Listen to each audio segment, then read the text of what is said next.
What's up, my comic book brothers and my comic book sisters from another mister. Today we're going to do a comic book review of King Spawn, issue number 17, brought to you by RatedComics. Let's get to it.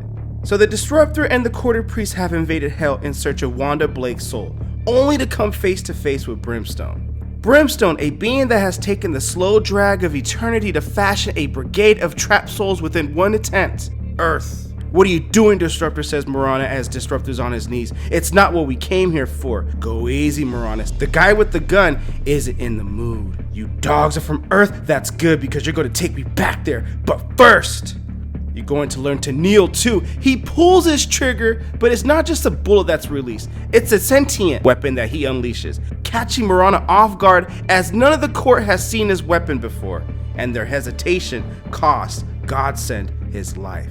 Brimstone tells Disruptor, "Bend your knee, then take me to Earth, and I might let you sew your friend's head back on. I'll help you get the soul you're looking for, then we head out. You good with that, soldier?" "Yes, sir, but you need to know something first," says Disruptor. And so Disruptor unfolds the tale of Spawn. The prophecy that he will open the Deadzones, becomes Hell's King, then lays waste to the world as we know it. And that was also prophesied in Spawn 174 and 175, as we did do a full story review on that. Link in description, by the way. Brimstone shares too. He could care less about kings or thrones. Territory is what he craves. Earth is his prized territory. Then he adds, "Wanda is here, but she isn't exactly what you guys are expecting."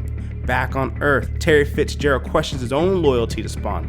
And as they walk into this alley, Terry Fitzgerald's like, "I don't usually follow people I'm afraid of into abandoned buildings." And Al Simmons is like, "I can't control what you're afraid of, and this place isn't abandoned. The Psalms 137 group is still active. They'll rally around something. It was Kincaid at first, but they wouldn't come out of hiding if they thought they weren't being protected." Protected? That's fairly ironic, says Terry. "You got something you want to say, Terry?" And Terry's like, "I got a litany of things I want to say to you, bruh. Starting with Cyan. I haven't heard from my daughter for weeks. Why? I think you're hiding something from me."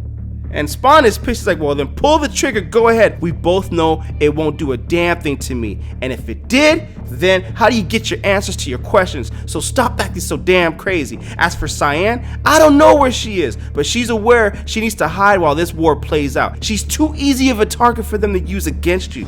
But I can tell you this, another Spawn came to me saying someone's trying to use me, someone who doesn't think I'm a king, they think I'm a pawn." So I went back to the beginnings to Psalms 137's first attack, and I love how he's referencing Raven Spawn, and that Raven Spawn was messing with Spawn's head. So Spawn goes to the beginning of the Psalms 137 attack. It's the grave sites of the kids that were killed. Guess what? Their headstones had all been marked by 137, and their families, they're missing. All of them. So whatever's going on in your head right now, Terry, I need you to drop it. And Terry's like, "I got a family too. Then let me help you, both you and Cyan." And Terry is like, "How? Like the way you helped Wanda get killed?" And that just pisses Spawn off, but it's like, "Okay." "Or the delusion of having you bring her back? You can't save any of us," says Terry. "You're not worth the bullet." But begrudgingly, Terry follows out. So they go into the building and they're shocked at what they see.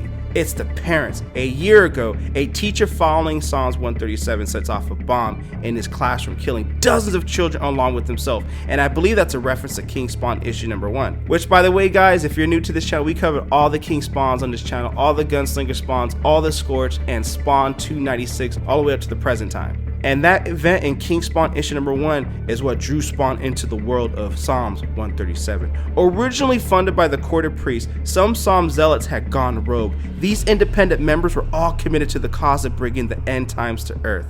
And they're making good on that promise. They made to Spawn that if he didn't take the place as their king, they'd begin killing and the victim's blood will be on his hands. But Al Simmons knows one thing about terrorists like this. And they hear something in the distance. They enjoy the reaction to the chaos they cause. "You hit the west wall, I'll take the north side," says Al. "I'll be back and I'll circle back in 10 minutes, says Terry. For Terry, the things he's learned about cowards, they like to hide in the shadows, where they can drag their victims away from prying eyes.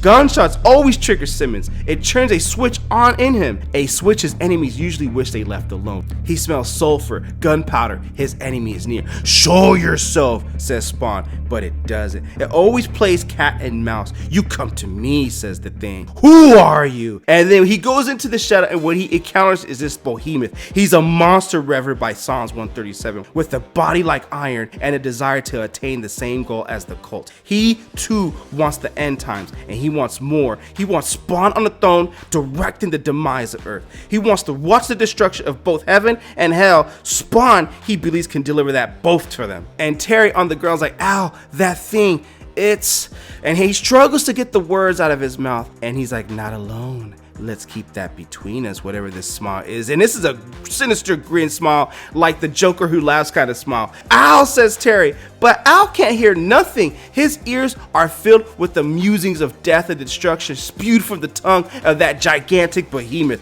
We did not end with Kincaid, says the behemoth. We watched, waited, they became reborn. The court reconfigured itself, then cast breath into my lungs so that I will come to life for this moment, that I might join my makers to create an army like none before. The quarter priests, the oracles of the green, together will bring forth a cleansing fire. You're kid killers. That's all you are, says Spawn. Delude yourself all you want. That won't change anything. You kill babies and their loved ones. Go fuck your prophecies. Then stop us, says the behemoth. And that's exactly the invitation that Spawn wanted. That rage he needs at any and all that are involved with the slaughter of children has hit a boiling point. And when he unleashes that fury, it displays the reason hell chose Al to be a hellspawn in the first place. Surely you don't fall that easy. After Spawn decks him in the face and cuts his arm off. You're not that pathetic. And he stands tall, puffs his chest.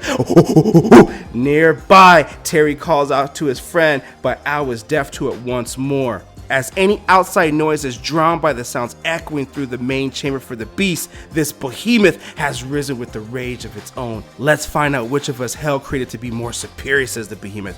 Though one of Behemoth's arms is injured, he fought hundreds of battles with pain and agony were the accepted price for the honor to fight against his enemies. Tonight, the honor is focused on Spawn, and that ass is mine. We hungry. You've desecrated the work of thousands. They gave their souls so that a new king might rise and lead them, so they won't have to suffer anymore. And Behemoth shoved a steel girder into his injured stump. They gave you everything! And he decks Spawn in the face. In war, you must do what you must. Spawn plays by that same exact rule. But before he can land his blow, the creature is gone like it was never there. Not even Spawn is used to that vanishing trick of this magnitude. But was that all it was? Just some hellish sadistic trick? Spawn quickly turns to other matters. Terry, are you there? Behind him, a shadow moves. Behemoth again, he thinks? No. It's Oracle. Oracle appears with the Kingslayer, the boy whose body was vaporized in the school bombing. Remember Simon from King Spawn 2, King Spawn 3? Okay, he led Oracle to this place sensing his mother was in danger. Hoping to help her, he instead finds only her dead remains. And though these inhabitants of the Green have their issues with Spawn, their first priority is to protect their own. To accomplish that, they too will need the Deadzones to be open, wide open. And that's where we end this issue of King Spawn, issue number 17. Hey man, this comic book just gets better and better. I ain't got nothing else to say about it, man. Just get the comic book, purchase the comic book, link in description if you wish to add this comic book to your comic book collection. Support the art, support the industry. I just love where this story is going. And actually going back into Spawn history, Spawn issue 1, and like I mentioned before, doing the review on Spawn 174 and 175, which is the rise of the Gunslinger Spawn, the origin stories. And this has been prophesized for a while. I just love how it's all coming together, and let's just keep this story going, man. It's great storytelling.